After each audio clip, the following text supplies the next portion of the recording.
Ingon ang pulong sa Ginoo, you are my chosen people, my royal priesthood. Mga pinili kining katawhan sa Ginoo nga gitawag niya og mga pari sa lakto na pagkistorya, mga followers sa Ginoo, mga magbubuhat sa Ginoo, mga alagad sa Ginoo, mga saint, mga Kristohanon, mao kini ang gipasabot diriya na courageous priest. Kini sila mao usab kining gisgutan sa Roma 1 versikulo 6, not ashamed of the gospel of Christ and its power.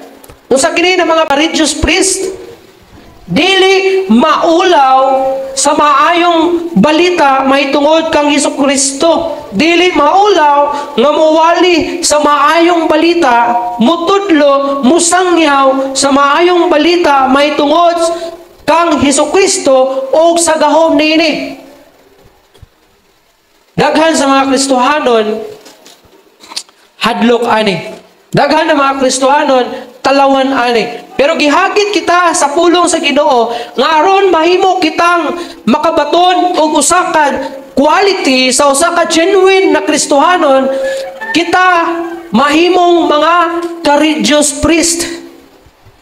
Ingon ang pulong sa Ginoo sa Matthew chapter 28, 19 to 20, go and make disciples to all nations.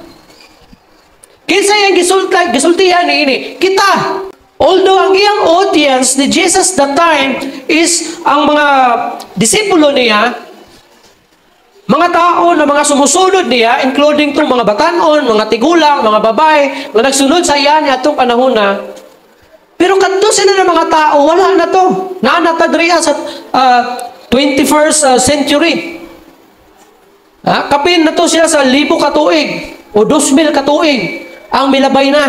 Nga kadto gisulti ni Jesus at ubangan ato mga tao. O wala na yung nabuhi ato nila. Nga nag-exist karong mga panahon na.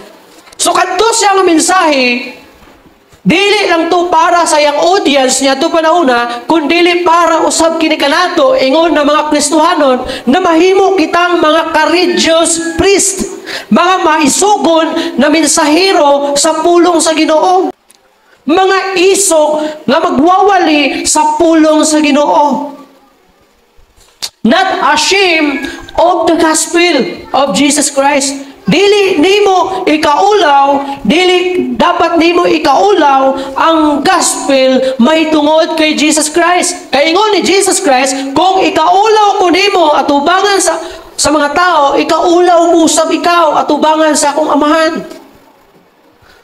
Muna, challenge ni sa tua. Kay isa kini siya sa usa ka timaan nga ikaw tinuod na Kristohanon, kung ikaw isog o maisugon nga mumantala sa pulong sa Ginoo nga mao si Hesukristo.